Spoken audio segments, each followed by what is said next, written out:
অসম জাতীয় বিদ্যালয় নুনমাটিৰ নীতি নিৰ্দেশনাত প্ৰতিষ্ঠিত গুৱাহাটী পশ্চিম প্ৰান্তৰ পূব মাজিৰগাঁওস্থিত সপ্তৰ্ষী জাতীয় বিদ্যালয়ে প্ৰতিবৰ্ষৰ দৰে আজি শনিবাৰে দিনজোৰা বৰ্ণাঢ্য কাৰ্যসূচীৰে দশম বাৰ্ষিক প্ৰতিষ্ঠা দিৱস পালন কৰে।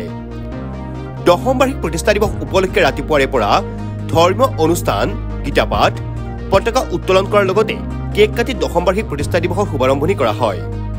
পতাকা উত্তোলন কৰে বিদ্যালয় পৰিচালন সঞ্চালক তথা সভাপতি নৱজিৎ কটকীদেৱে। ইয়াৰ লগতে ছাত্ৰ-ছাত্ৰীৰ দ্বাৰা সমবেত সংগীত, নৃত্য, গীত আদিৰ দ্বাৰা সাংস্কৃতিক অনুষ্ঠানেৰে দশম বাৰ্ষিক প্ৰতিষ্ঠা দিৱস উদযাপন কৰা হয়।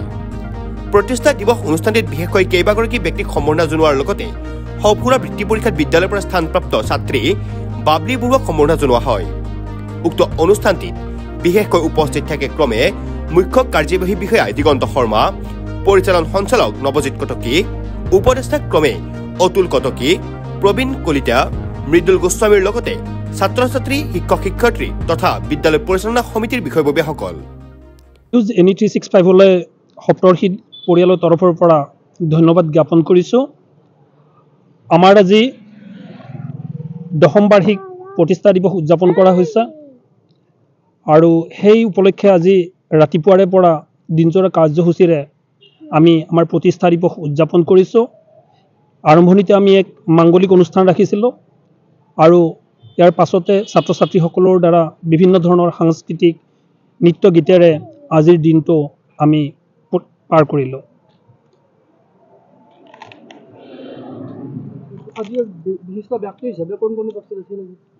বিশিষ্ট ব্যক্তি হিচাপে আমাৰ স্থানীয় এই অঞ্চলৰ সমাজসেৱক মাননীয় শ্ৰীযুত অমূল্য দাসদেৱ আছিলে, লগতে আমাৰ স্থানীয় অধিবক্তা পৰেশ কলিতাদেৱ আছিলে আৰু এই অঞ্চলৰ বিভিন্ন স্থানীয় আমাৰ শুভাকাংক্ষী ব্যক্তি উপস্থিত আছিলে।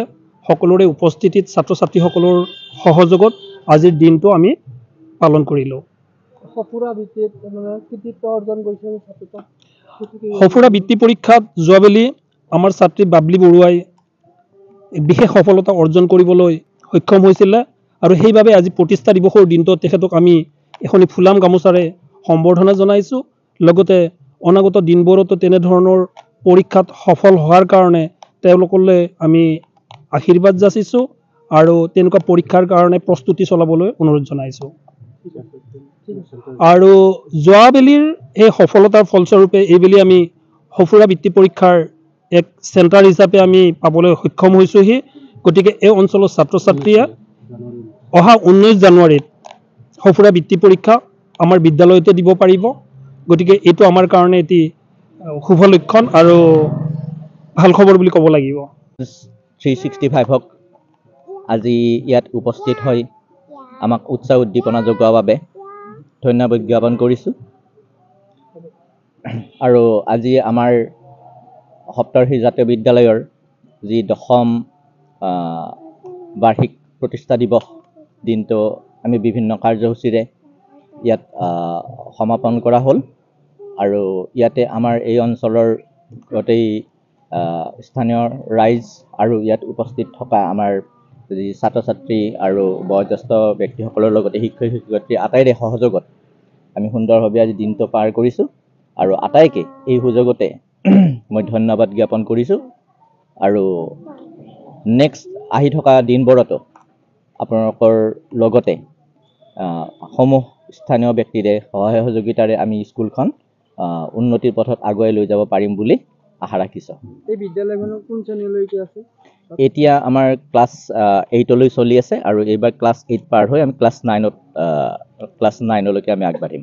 কোন কোন ঠাইৰ পৰা ছাত্ৰী আহে? ইয়াতে আমাৰ একদম পূব পিনে গুৱাহাটীৰ পিনৰ পৰা যদি ধৰা যায় খানামুখৰ পৰা আহে ষ্টুডেণ্ট, আৰু ইপিনে পলাশবাৰী, ইপিনে বৰঝাৰ আৰু ইপিনে মানে গড়ল, ভটাপাৰা, মাজিৰগাঁও, এনেকুৱা টোটেল 12খন গাঁৱৰ ছাত্ৰ ছাত্ৰী আমাৰ ইয়াতে আহে। আপোনালোকৰ যাতায়াতৰ ব্যৱস্থা আছে। আমাৰ স্কুল ভেন আছে আৰু এই স্কুল ভেনেৰে আমাক আমাৰ কণ মইনাহঁতক অনা নিয়া কৰা হয় আৰু ইয়াৰে যিখিনি স্থানীয় আছে তেওঁলোকে যদি নিজাকৈ আনিব পাৰে। পলাপাৰীৰ পৰা জিতুমণি শৰ্মাৰ report, news NE 365। Stay informed, Stay ahead. News Any 365.